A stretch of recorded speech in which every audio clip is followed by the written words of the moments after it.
To make millions, you don't need years of grinding to build a business from scratch. You can buy one that can start making money for you from almost day one. But you need to make sure you buy the right one, not one that's just easy to buy, but the right one that will produce the income and the lifestyle that you deserve. I'm Denise, and I help people buy businesses and have worked with over 200 million in acquisitions and over 250 business models and counting. Every week, I scour the market, looking at dozens of new business opportunities so that I can provide my clients with the right options. Most importantly, I also look at businesses one should avoid. Some of those businesses you see in Facebook groups, for example, that claim you can become a millionaire, can quietly and quickly bankrupt you. So before you get started, we need to learn about which elements of business are most important. I'm going to show you some businesses that I would invest in myself and some that I wouldn't touch. And throughout this process, you're beginning to get the sense of what could be something worth investing in for you and your family. Well, let's get started. Okay, so what makes a great business and what are you going to be looking for?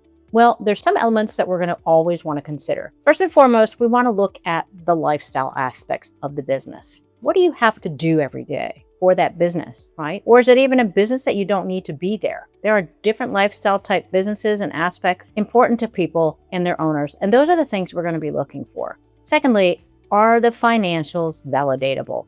What does that mean? Well, if the business has been around for some time, they're going to have tremendous financial information, and you'll know what the average owner makes. You'll understand the profitability or potential profitability of that business, because profitability will be based on how you've structured the business and how many people you have, for example, and what the average income is for owners of that business. Those are important aspects of learning about different business models.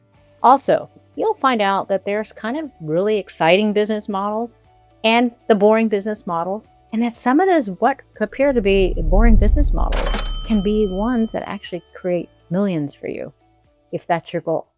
So the first kind of business model we want to talk about, restaurants. Food is sexy, right? We love food. I know I do. There's nothing better than going to the restaurant, having somebody wait on you, bringing you a wonderful plate of food that you can enjoy with your family or friends. Restaurants can, however, be quite expensive in terms of the investment, the capital expenditures, the equipment, adhering to the laws and regulations from a cleanliness perspective, etc. And lots of people have businesses as well. So would I jump into a restaurant right away? If you've got a lot of money and you don't mind spending it, right, you can find some really great ones. Or perhaps you look at some more food-friendly businesses that are maybe not as capital heavy, like a delivery business or something that you can have a commercial space and where maybe someone comes to pick up the food, or maybe a B2B type business from a catering perspective. Whereas the restaurants, very expensive, can also require a lot of money to open. So for most people, I'd rank that somewhere in the middle or medium risk space, and maybe not the right one to start with if you don't want to spend a lot of money. In the meantime, if you click the link below, you'll see some of these aspects of business ownership that we're going to be talking about in a list format that you can print out for yourself. So go ahead and do that. Don't forget to do that after the video.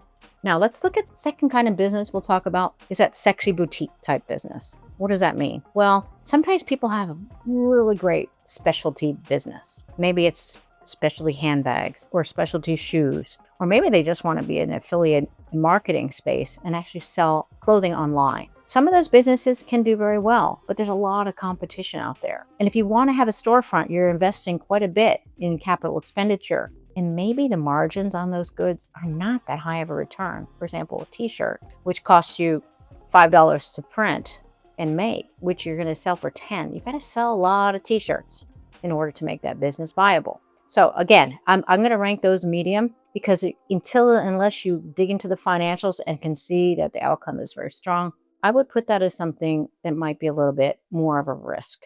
The next category you want to consider, senior care. What's happening in our country? Well, by 2050, 50% of Americans will be over 65. What does that mean? Wow, that means high demand, right? And what kind of businesses are we talking about? Companion care businesses, for example, or home accessibility businesses, where you take a home and transform it into an accessible space so somebody can stay in it long term. Those kind of businesses don't cost a lot to open. The demand is high and the potential return on investment is fairly quick.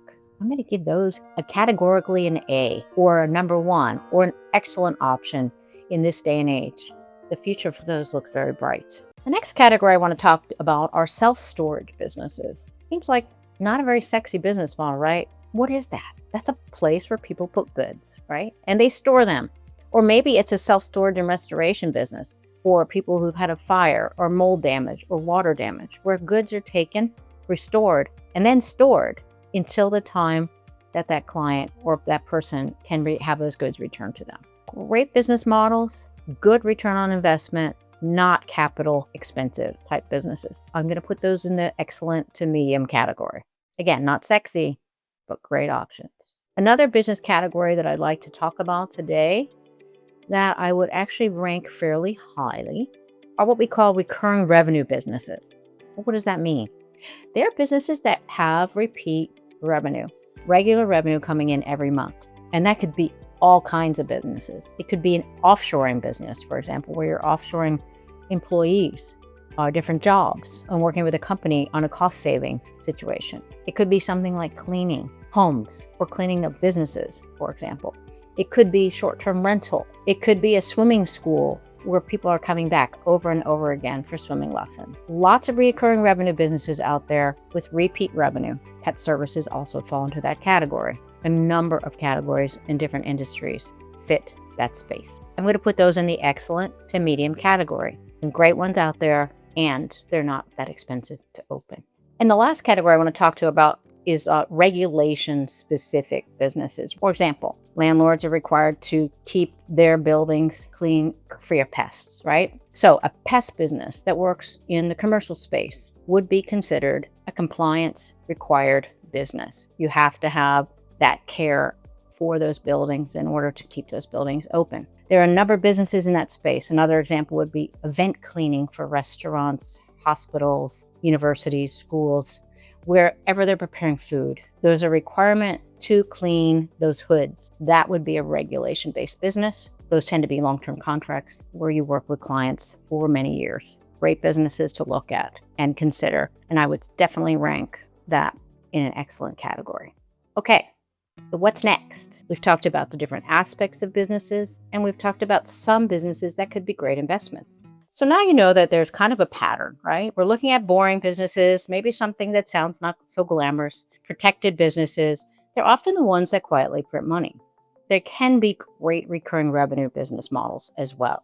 And some of the maybe sexier sounding businesses could be ones that could be a little bit riskier. So we're going to want to compare and contrast different business models as you go through the process of evaluating businesses. And more importantly, it's not really about the industry.